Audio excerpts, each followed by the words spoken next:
What's going on, Aces? Welcome back to the channel. I hope that all of you are having an amazing Monday. So, the Real Housewives of Potomac debuted last night, season 8, and the episode opens with their trailer. It's a very vintage, cinematography there, a callback to all of their personalities.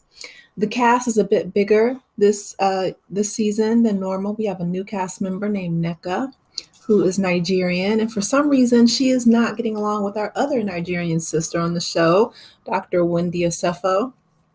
But I look forward to learning more about those details as the season progresses. So after the trailer introduces all of the ladies, they put the spotlight on Robin, right? Because Robin and Juan's relationship and him stepping out on her multiple times with multiple women has been the topic of discussion for a while, right? So they, were married, they got divorced, then they recently got remarried. Now, here's the thing, right? A lot of people are saying that Robin is in denial. I feel like Robin, she's like Tisha in a sense, right? Like I feel like the the value of her marriage or the perception that her it's like her and Juan against the world, whatever the case may be, like she knows that he's not faithful, but she doesn't care for whatever reason, right? Similar to Tisha on Love and Marriage Huntsville. She reminds me of that same personality type where she's seen pictures of Marceau's back in the in the bed in a hotel with somebody else. He left the whole continent, by himself. Just like really outlandish things. Juan, okay, he was photographed. Well, first of all, he was in a hotel room, signed the receipt for this hotel room with this woman. And when Andy asked her about it on Watch What Happens Live, she says, "Oh, well, he was just being a good Samaritan." Robin, girl, that she forgot her wallet. Then he gets photographed with one of the other coaches on his basketball team at the time before he got let go at a laundromat together. And then on top of that, he was caught with a different woman at a nail salon. So, I don't know how many people would stay after that third time's the charm with 3 different women, but Robin wants to hang on in there. Okay. Moving right along, moving right along to another person who was dealing with infidelity, Ashley Darby, right? So they cut to her $2.2 million new house that she has. And she said it's completely different than the penthouse that she had before, which was darker and, a lot smaller and condensed. She said that this one is more open and, airy and spacious, and it's by the sea. And, the color scheme reflects that, right? Just a lot of blues and teals and tans and things like that. Okay, that's great. My concern is while Ashley's over there doing something with the food, the 2 boys are really small. I think they're both under 4 or 5. They're like 2 and 3, something like that. But they're too little to be climbing on the counter. And then the older brother picks the younger brother up and drags him up out of the air onto the counter. And Ashley has a whole nanny, named Daisy.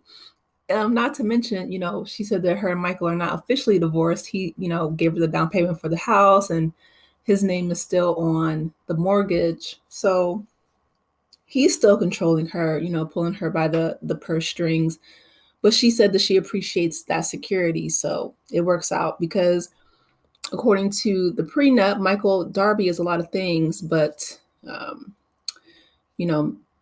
not being smart with his money is not one of them. So speaking of not being smart with money, we're going to move on to Mia and Gordon. Okay. So Mia and Gordon, they flash back to when Mia was asked, did she marry, Gordon for his money, right? She asked the same thing about Ashley. She's like, people are saying that you married Michael Darby for his money. And Ashley's like, well, did you, marry Gordon for his money? And Mia's like, I might have. Okay, no, she definitely did. Because when that money dried up, Mia chucked up them deuces and was gone. We just saw Gordon on on the internet crying about how Mia left him high and dry. Okay.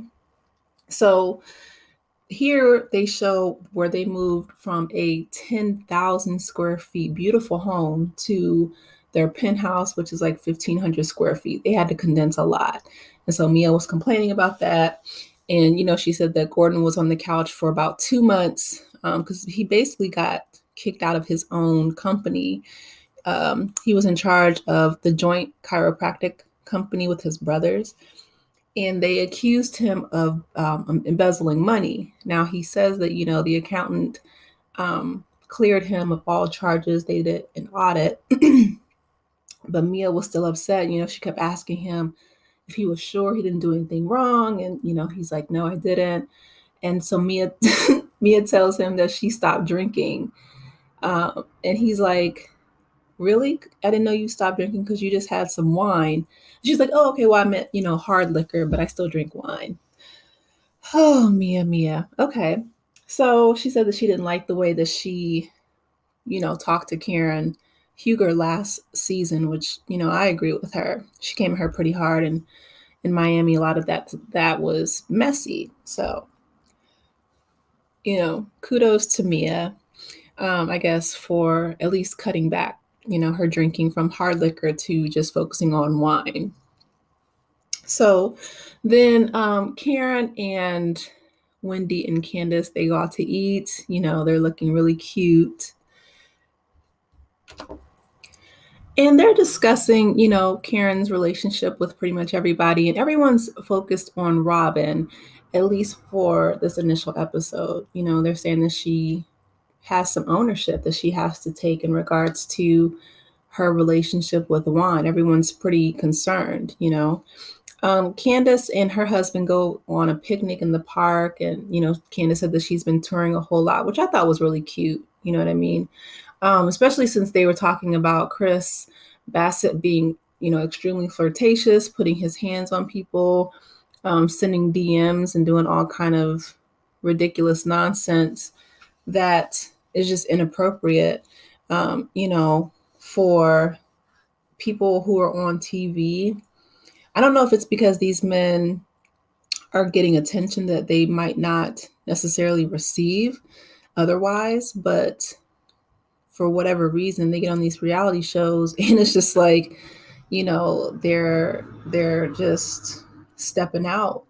I'm not saying that that's what happened allegedly. I'm just saying in regards to what the women went back to, to tell Candace, that her husband was, doing a lot of inappropriate things. So last but not least, they set up an intervention for uh, Robin in regards to Juan.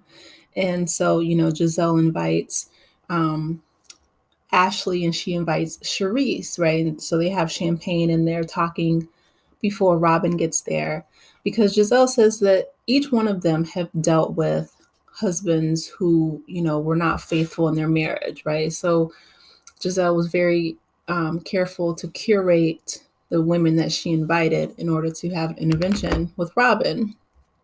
So when they confront her and they're like, Juan is out here making you look crazy, Robin shuts down. She doesn't really want to hear it.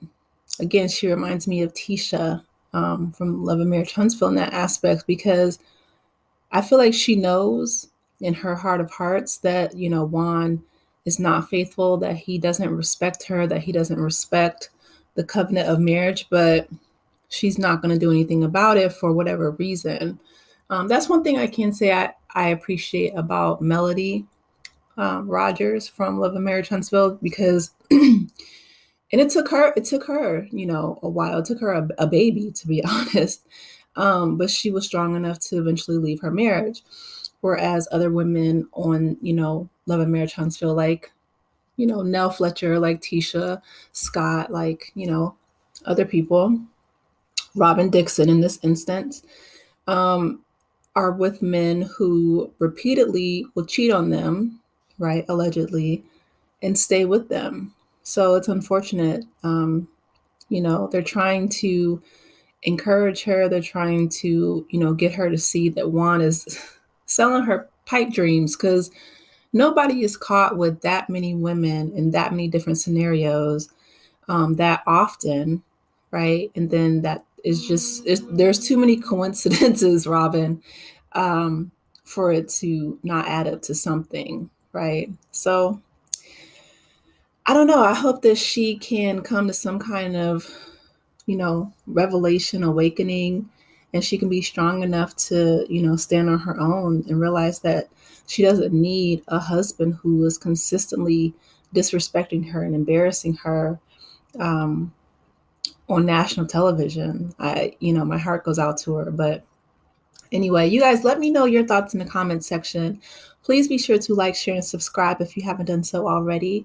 And I will talk with you later. Take care, Aces. Have a good night. Bye.